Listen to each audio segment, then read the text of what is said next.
vocês conseguiram balancear, né, a carreira da televisão com a carreira do teatro. Isso né? é verdade. E conseguiram, né? Isso foi fundamental, eu acho. Né? Os atores que fizeram isso não sentiram tanto a cacetada que foi essa virada da Globo, porque tem pessoas ali que, meu Deus, o que eu vou fazer da vida agora, né? A gente fala muito eu antes, e o Fagundes e outros, né, já faziam outras coisas. Então aquilo ali foi, bom, paciência, vamos em frente, a vida é assim. Eu falava sempre para os elencos, para os atores mais jovens, assim, faça teatro, não deixe de fazer teatro, faça teatro, dê um jeito de fazer teatro. Sempre é uma ladainha. Tem alguns que fizeram, conseguiram, né?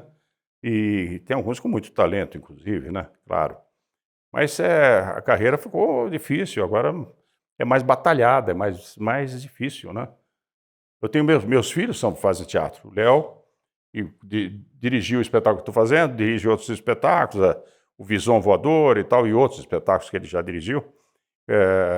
E tudo, ele está batalhando, ele está indo e tal. E o Fúvio, filho, que também faz teatro, e também está batalhando, né? Faz lá suas peças e tal, né? Agora estava às voltas lá com 2 espetáculos que ele precisa fazer para não coincidir o horário e tal.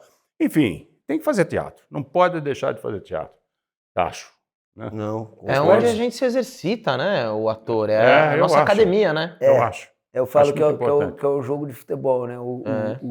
Não, e o academia mesmo, e o que você falou eu estou falando, fazendo meia-culpa também. É muito doido aonde a gente colocou o teatro no Brasil, que assim, é tudo tão difícil em algumas circunstâncias para se fazer teatro, que a gente faz concessões de não ser um lugar que te remunera. E é muito triste isso, porque o que você fala do preço, do não sei o quê, ele é um produto, ele é um trabalho, né? Claro. A ideia, por exemplo, de convidar pessoas, não, vai ser convidado, todo mundo é convidado, porque a gente mesmo se entrega a esse pensamento, o que é muito triste, porque é arte, mas todo mundo precisa pagar suas contas, né? E é difícil. Mas é o meu trabalho. Isso. Né? E é difícil hoje você conseguir fazer daquilo um negócio. Negócio que não é... Não, todo mundo quer ganhar dinheiro, todo mundo precisa pagar a conta. Claro. E você tá oferecendo Você vai lá no seu camarim, chega uma hora antes, se maquia, se prepara, ensaiou, para fazer aquilo, para alegrar as pessoas ou para fazer pensar e para poder ser remunerado por isso, né? Só que essa cultura está cada vez mais distante. Mas por quê? Porque hoje, ao contrário do que era na época de vocês, hoje o teatro, as pessoas fazem o teatro, não todos, evidentemente, claro. A gente, né, salva, mas a questão é ser uma vitrine. Então, eu falo assim, nossa, eu estou em cartaz ali porque eu quero ir para a televisão, eu quero ir para o streaming. Então, é uma vitrine de passagem, né? Ao contrário dele ser encarado como uma próprio trabalho, e um baita trabalho. Que era antes. Né? Mas eu me atrevo até a te dizer que você já está uma geração atrás. Porque eu acho que hoje, com o celular, as redes sociais, algumas pessoas já nem pensam mais assim. A vitrine para ele é estar na rede social para ele poder estar em outro lugar. Eu sinto que tem uma geração, algumas pessoas de uma nova geração, que estão pulando o teatro. O teatro nem como vitrine mais. É como se ele não fosse fundamental na formação do ator, sabe? E a própria televisão também? Estão pulando a própria televisão? Eu sinto que, dependendo até da repercussão que ele tem, ele já segue, ele trilha o caminho dele aqui pela internet, pela rede social. É uma geração muito do fazer, né? Eles fazem acontecer, às vezes até sem saber o que estão fazendo. E aí alguns estão sendo chamados para televisão. Alguns sendo chamados. Eu conheço um que trabalhou comigo e que tá ganhando muito mais dinheiro fora da televisão. Acho que é uma geração que nem sabe que teatro existe. Entendeu? O teatro é um apêndice, é uma coisa assim. O que é isso? Eu não sei. Porque o caminho é outro, né? É tecnologia, né? Mas, e aí essa pessoa, o que acontece que está acontecendo hoje é que então você tem o streaming, né?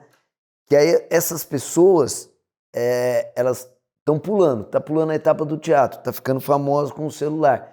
Mas aí é chamado para fazer personagens, né? Por personagens em longas metragens, em séries, E aí se dá uma dificuldade mesmo, porque aí é pego várias críticas, porque daí o cara do nada vai lá e faz um personagem. Quem é o cara que tem um grande talento e o cara pegou um personagem e já deslanchou, beleza. Se não, fica a desejar, mas também tem muitos lugares em que o teste do ator hoje, o seu teste é legal, mas você perde para a quantidade de seguidores que o outro tem. Né? Isso é fato. Isso né, é a cara? nova realidade. E aí perde-se na qualidade do trabalho também, ali na entrega do trabalho. Né, cara? Mas, sendo que eu acho que a televisão, por causa da tecnologia, ela acabou ficando mais fácil de fazer. O teatro é mais difícil, né? Bem mais difícil, né?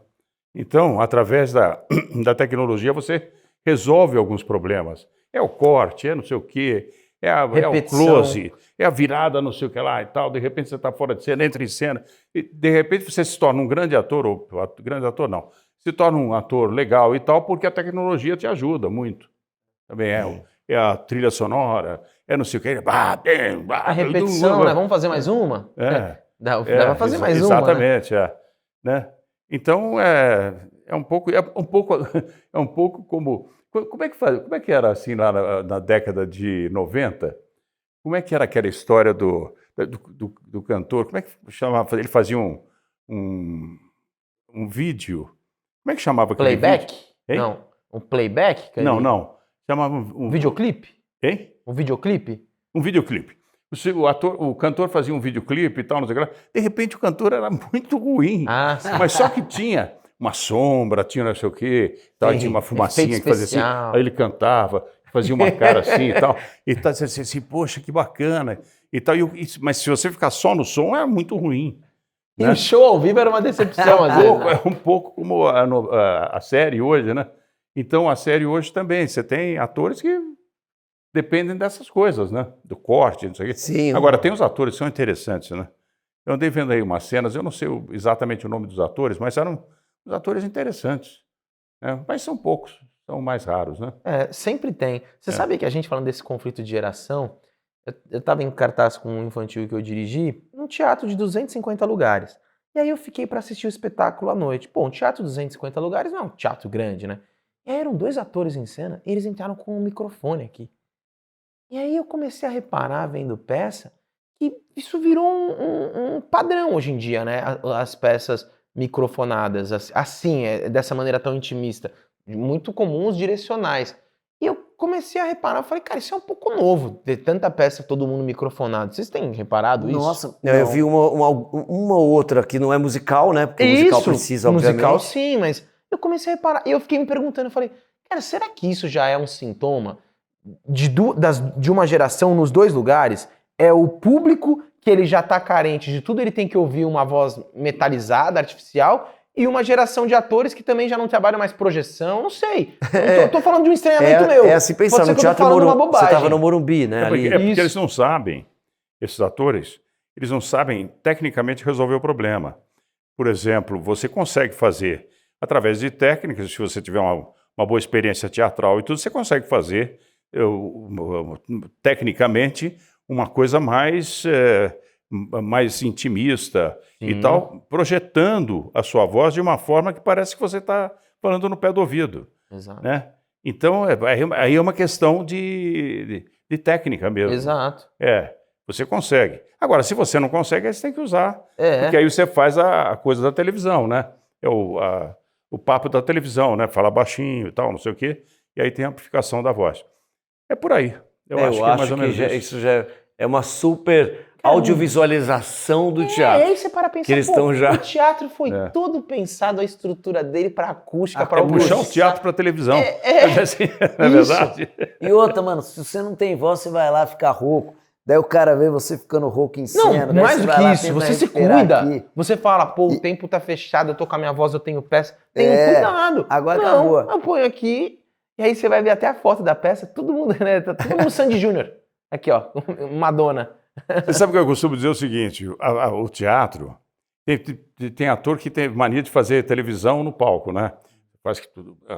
assim, não, você tem que falar, bota a voz para fora, não sei o quê, emite melhor, treina, faz isso aí, faz acontecer e tal. E o cara não consegue e tal.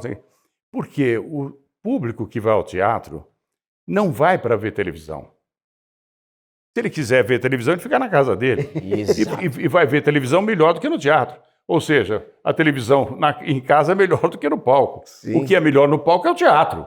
Não é verdade? Então, se o cara sai de casa, briga com a mulher, sai, a mulher se perfuma e vai ao teatro, é um programa, ele quer ver teatro, ele não quer ver televisão. Né? A mulher que também quer ver, enfim, o casal quer ver teatro. Né? E a gente tem que tomar um certo cuidado, porque o teatro é uma linguagem diferente da televisão. Né? Você tem, aí, de repente, vira uma interação entre plateia e palco e tudo. No nosso espetáculo acontece muito isso. Né? Uma interação, a plateia fica envolvida emocionalmente, né? E acaba quase que sendo uma coisa só, palco, plateia, enfim. É interessante esse jogo. Esse jogo é uma coisa muito boa para o ator, né? É gostoso, é emocionante, a gente gosta de fazer esse jogo. Né? Então é importante que o ator que vai fazer teatro tenha essa consciência. Não vá fazer televisão no palco. Lá é teatro. Né? E quem sai de casa para ver, sai para ver teatro.